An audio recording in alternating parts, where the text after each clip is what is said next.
Friends, आज मैं आप लोगों को बगीचे से रिलेटेड कुछ ऐसी चीज़ें बताने वाली हूँ जो कि जनवरी ख़त्म होने से पहले अपने बगीचे में करना बहुत ज़रूरी है। क्योंकि कुछ ऐसे ज़रूरी काम होते हैं जिनको कि अगर कर लिए जाते हैं तो हमारी गार्डनिंग और भी बेहतर हो जाती है। क्योंकि अभी ठंड के कारण जो हमारे पौधों पर असर पड़ा है वो ठीक तो हो ही जाएगा, साथ ही साथ हमारे पौधों की ग्रोथ भी काफ़ी अच्छे से होने लगेगी जो ठंड के कारण रुकी हुई थी। तो कुछ ऐसी छोटी छोटी टिप्स हैं जिन्हें कि फॉलो कर आप अपनी गार्डनिंग को पहले से और बेहतर रूप दे सकते हैं।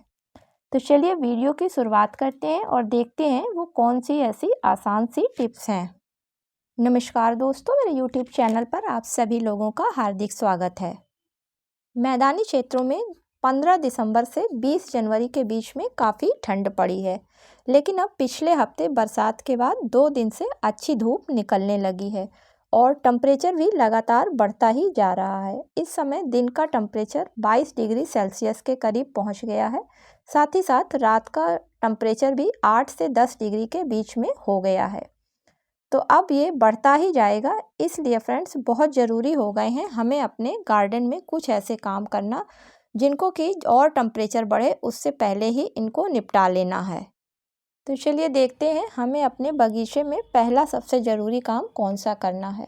तो फ्रेंड्स, ठंड और बरसात के कारण गमले या फिर ग्रो बैग की मिट्टी काफ़ी गीली सी हो गई है, इसलिए जो सबसे पहले करना है तो हमें अपने गमलों की अच्छे से गुड़ाई करनी है।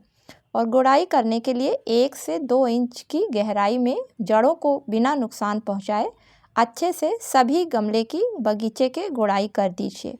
जिससे कि अगर बगीचे में किसी भी गमले की मिट्टी में फंगस लगी हुई है तो जब वो धूप के संपर्क में आए तो फंगस वहाँ से हट जाए। अब आपको क्या करना है कि गमलों को 24 घंटे के लिए ऐसे ही छोड़ देना है।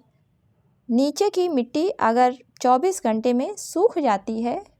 तो ठीक है, और नहीं तो आप उसको 48 घंटे के लिए भी गमले को छोड़ सकते हैं। इसके बाद भी अगर आपकी मिट्टी से फंगस या फिर किसी तरीके का इंसेक्ट जो लग गया है वो नहीं जा रहा है तो फ्रेंड्स आप अपने गमले की मिट्टी को तुरंत चेंज कर दें। इसके बाद दूसरा जो आपको ज़रूरी काम करना है वो फ्रेंड्स, बगीचे में जितने भी पौधे हैं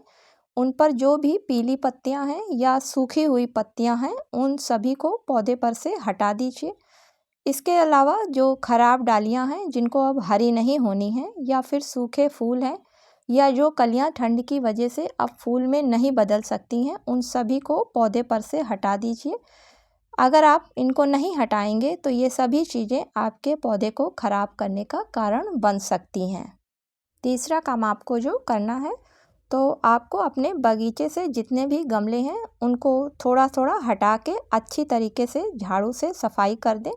क्योंकि फ्रेंड्स बहुत से पत्तियां ऐसी हैं जो नीचे पड़ी रहती हैं और उनमें फंगस लग जाती है, जिसकी वजह से जब वो पौधे के संपर्क में आती हैं तो पौधे को भी ख़राब कर देती हैं। इसके अलावा बहुत समय तक जब गमले एक ही जगह रखे रहते हैं तो गमलों के नीचे कई तरीके के इंसेक्ट अपना घर बना लेते हैं, और जब टेम्परेचर बढ़ता है तो वो गमलों के ड्रेनेज होल के थ्रू मिट्टी में नीचे पहुंच जाते हैं गमलों में और जड़ों को ख़राब करने लगते हैं, जिससे कि पौधों को काफ़ी नुकसान पहुंचता है। इसके अलावा जब बहुत समय तक एक ही जगह गमले रखे रहते हैं तो उनके नीचे नमी हो जाती है और उस नमी की वजह से टेरेस पर सीलन आ जाती है और वो सीलन धीरे धीरे नीचे पहुंचने लगती है, जो कि रूफ को नुकसान पहुंचाती है। इसके बाद जो चौथा सबसे ज़रूरी काम है वो पौधे की अच्छी तरीके से सफाई करना। क्योंकि फ्रेंड्स नीचे मिट्टी की तो हमने सफाई कर दी है, लेकिन हमारे पौधों की पत्तियों पर काफ़ी धूल इतने समय से जमा हो गई है, जिसके कारण कि अब सूरज निकलने पर उन्हें अपना भोजन बनाने में काफ़ी दिक्कत आ रही है। इसलिए सुबह के समय जैसे ही अच्छी धूप निकले पानी से अपने सभी पौधों को नहला दें, यानी कि पानी का स्प्रे करके पौधों को अच्छी तरीके से पत्तियों को साफ कर दें, जिससे कि जब उन्हें भोजन रूपी फर्टिलाइज़र दी जाए तो वो तुरंत धूप के संपर्क में खाना बना लें और जो इतने समय से उनकी ग्रोथ रुकी हुई थी वो ग्रोथ उनकी फास्ट हो जाए। लास्ट में जो काम करना है तो वो हमें अपने बगीचे के पौधों पर स्प्रे और फर्टिलाइज़र देना है। तो फ्रेंड्स सबसे पहले बगीचे के सभी पौधों पर 3 से 4 बजे के बीच में नीम ऑयल का अच्छे से स्प्रे कर दें, क्योंकि ये वो समय होता है जब इंसेक्ट पत्तियों के नीचे आकर इकट्ठा होने लगते हैं। और जब भी आप स्प्रे करें तो पत्तियों के निचले हिस्से पर बहुत अच्छी तरीके से स्प्रे करें, क्योंकि इस हिस्से में ही सारे इंसेक्ट रहते हैं। ऊपर तो स्प्रे के द्वारा इंसेक्ट को हटाया जा सकता है, लेकिन फ्रेंड्स जो मिट्टी में फंगस या इंसेक्ट है उनको हटाने के लिए आप 1 लीटर साफ़ पानी ले लें और उसमें कोई भी अच्छी फंगिसाइड जो भी आपके पास हो, जैसे कि चाहे हल्दी का पाउडर हो या फिर दालचीनी का पाउडर हो या फिर यूपीएल का जो साफ़ फंगिसाइड होती है, तीनों में से किसी एक चीज़ को 1 लीटर पानी में लगभग 2 ग्राम के करीब मिलाकर अच्छे से अपने पौधे की मिट्टी में डाल दें। जब आपके पौधे की मिट्टी पूरी तरीके से सूखी हुई हो तो एक 8 से 10 इंच के गमले के लिए आधा लीटर ये पानी और 10 से 14 इंच के गमले के लिए 1 लीटर ये फंगिसाइड का पानी बना के डालना काफ़ी ज़रूरी है इस समय सभी पौधों पर। इसके बाद अब पौधों में फर्टिलाइज़र देने की बात आती है। तो सर्दी की वजह से सभी प्रकार के पौधों की ग्रोथ रुकी हुई थी, तो उस ग्रोथ को बढ़ाने के लिए नाइट्रोजन रिच फर्टिलाइज़र की ज़रूरत पड़ेगी। तो उसके लिए आपके पास वर्मी कंपोस्ट हो तो उसे अपने गमलों में दे सकते हैं, या फिर आपके पास गोबर की खाद हो उसे भी आप अपने गमलों में पौधों में डाल सकते हैं।